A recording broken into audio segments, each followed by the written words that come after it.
Dr. Sarvapelli Radhakrishnan, whose birthday we celebrate as Teachers' Day, was a philosopher, academician, politician, the first Vice President of India and the second President of India. He was conferred Bharat Ratna in the year 1954. Born in 1888 in the town of Thiruttani in Tamil Nadu, Dr. Radhakrishnan wrote his thesis on comparative religion and defended Indian philosophy against uninformed Western critics. Dr. Radhakrishnan said that there seems to be an essential human need or longing to know the nature of soul and God.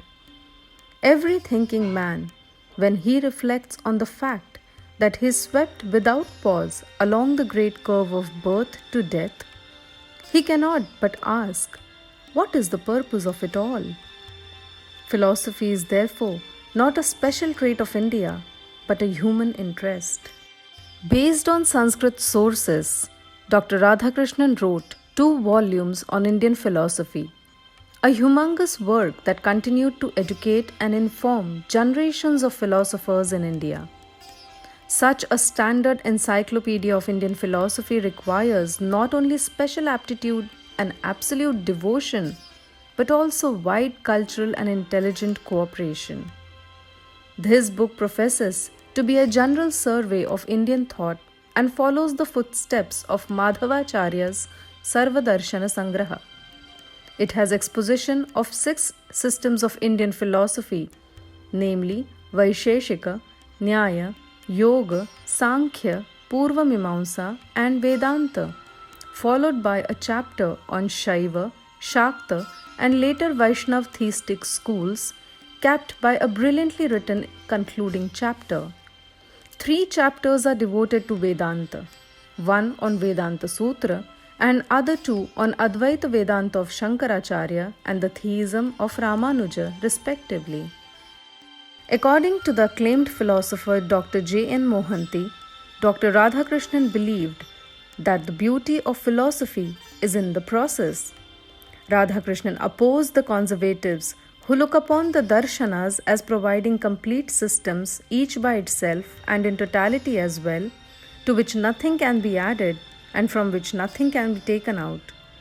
But he also opposed liberalism, which looks upon the ancient modes of thinking as errors, to be replaced by ideas from the West. For thinking minds to blossom, for arts and sciences to flourish, the first condition necessary is a settled society and leisure. A rich culture is impossible with a community of nomads where people struggle for life and die of deprivation. India's geographical frontiers deterred invasions and her fertile lands yielded abundant food, and man was relieved of toil and struggle for existence. The Indian never felt that the world was a field of battle where men struggled for power, wealth, and domination. When we do not need to waste our energies on problems of life on earth, exploiting nature and controlling the forces of the world, we begin to think of the higher life, how to live more perfectly in spirit. Perhaps an enervating climate inclined the Indian to rest and retirement. The huge forests with their wide leafy avenues afforded great opportunity for the devout souls to wander peacefully through them, dream strange dreams, and burst forth into joyous songs. World-weary men went out on pilgrimages to these scenes of nature, acquiring inward peace, listening to the rush of winds and torrents, the music of birds and leaves, and returned whole heart and fresh in spirit. It was in the ashramas and tapovanas, or forests and hermitages, that the thinking men of India meditated on the deeper problems of existence. The security of life, the wealth of natural resources, the freedom from worry, the detachment from cares of existence, and the absence of tyrannous practical interest stimulated the higher life of India, with a result that we find from the beginnings of history an impatience of spirit, a love of wisdom, and a passion for the saner pursuits of mind. The history of Indian thought illustrates the endless quest of mind, ever old, ever new. The Gita and Upanishads are not remote from popular belief. They are great literature of the country and at the same time vehicles of the great systems of thought. The Puranas contain the truth dressed up in myths and stories to suit the weak understanding of the majority. The hard task of interesting the multitude in metaphysics is achieved in India. In ancient India, philosophy was not an auxiliary to any other science or art, but always held in prominent position of independence. In the West, even in the heyday of its youth, as in the times of Aristotle and Plato, it leaned for the support on some other study as politics or ethics. It was theology for the Middle Ages, a natural science for Bacon and Newton, history, politics, and sociology for the 19th century thinkers. In India, philosophy stood on its own two legs, and all other studies looked to it for inspiration and support. It is the master science guiding other sciences, without which they tend to become empty and foolish. The Mundaka Upanishad speaks of Brahma Vidya or the science of the eternal as the basis of all sciences, Sarva Vidya Pratishtha. Philosophy, says Kautilya, is the lamp of all sciences, the means of performing all the works, and the support of all the duties. The main tendency of Western culture is an opposition between man and God, where man resists the might of God, steals fire from him in the interest of humanity. The Indian man is a product of God. The whole world is due to sacrifice of God. The Purusha Sukta of Rigved speaks of such an eternal sacrifice which sustains man and the world. In it, the whole world is pictured as one single being of incomparable vastness and immensity, animated by one spirit, including within its substance all forms of life. The term for Indian philosophy darshana comes from the word drusha, to see. This seeing may be either perceptual observation or conceptual knowledge or institutional experience. It so applies to all views of reality taken by mind of man. A darshana is a spiritual perception, a whole view revealed to the soul's sense. From this inner source, the philosopher reveals to us the truth of life. The vision is produced almost as naturally as fruit from a flower out of the mysterious center where all experience is reconciled. The people of India have such an immense respect for these philosophers who glory in the might of knowledge and power of intellect that they worship them. The prophetic souls who, with a noble passion for truth, strived hard to understand the mystery of the world and give utterance to it, spending laborious days and sleepless nights, are philosophers in a vital sense of the term. They comprehend experience on behalf of mankind, and so the latter are eternally grateful to them. Indian philosophical systems are completely free from traditional religion and biases. The Samkhya is silent about the existence of God, though certain of its theoretical indemonstrability. Vaisesika and Yoga, while they admit a supreme being, do not consider him to be the creator of the universe. And Jaimini refers to God only to deny his providence and moral government of the world. The early Buddhist systems are known to be indifferent to God, and we have also the materialist Charvakas who deny God, ridicule the priests, revile the Vedas, and seek salvation in pleasure. The supremacy of religion and of social traditions in life does not hamper the free pursuit of philosophy in India. That is why the heretic, the skeptic, the unbeliever, the rationalist and the free thinker, the materialist and the hedonist all flourish in the soil of India. The Mahabharata says, "There is no Muni who has not an opinion of his own." In India, psychology and ethics are considered as basal sciences.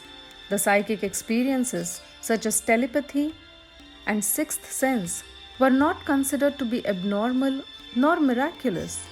Ecstasy, genius, inspiration, madness are all considered to be the workings of superconscious mind. The yoga system of philosophy deals specially with these experiences, though the other systems refer to them and utilize them for their purposes. This intellectual impulse is not confined to philosophy and theology alone, but extends over logic and grammar, rhetoric and language, medicine, mathematics and astronomy, in fact all arts and sciences from architecture to zoology. Everything useful to life or interesting to mind becomes an object of inquiry and criticism. So much so that even such small topics as breeding of horses and training of elephants had their own shastras and literature. Yet, the uninformed Western critic has many points of criticism against Indian philosophy, viz., it is pessimistic, dogmatic, indifferent, and even unprogressive.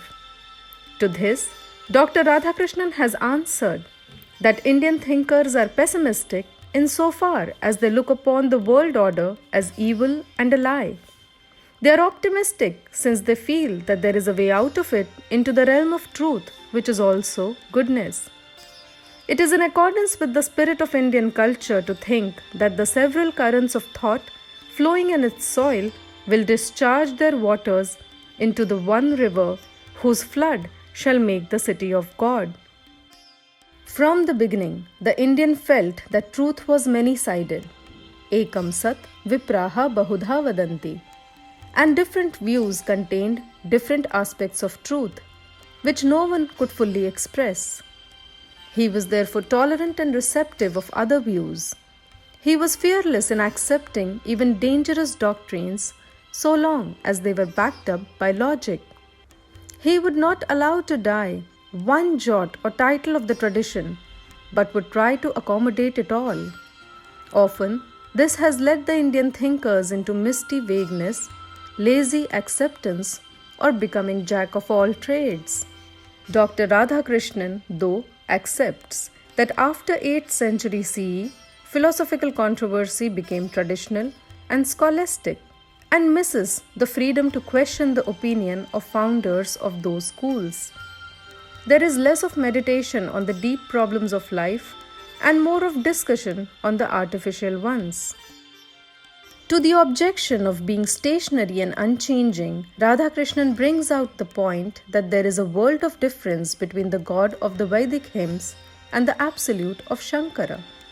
However, fundamentals across ages remain the same, as the same universal spirit has been uttering its message and making its voice heard from time to time. Dr. Radhakrishnan observes that reverence for the past is another national trait of India. There is a certain doggedness of temperament, a stubborn loyalty to lose nothing in the long march of ages. When confronted with new cultures or sudden extensions of knowledge, the Indian does not yield to the temptations of the hour, but holds fast to his traditional faith, importing as much as possible of the new into the old. This conservative liberalism is the success of Indian culture and civilization. Of the great civilizations of the world, hoary with age, only the Indian still survives. The magnificence of Egyptian civilization can be learnt only from the reports of the archaeologists and reading of hieroglyphics. The Babylonian Empire, with its marvel of scientific irrigation and engineering skill, is today nothing more than a heap of ruins. The great Roman culture, with its political institutions and ideas of law and equality, is to a large extent a thing of past.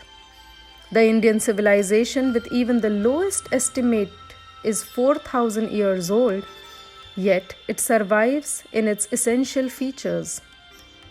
Her civilization, dating back to the period of Vedas, is young and old at the same time. To the Indian student, a study of Indian philosophy alone can give a right perspective about the past of India.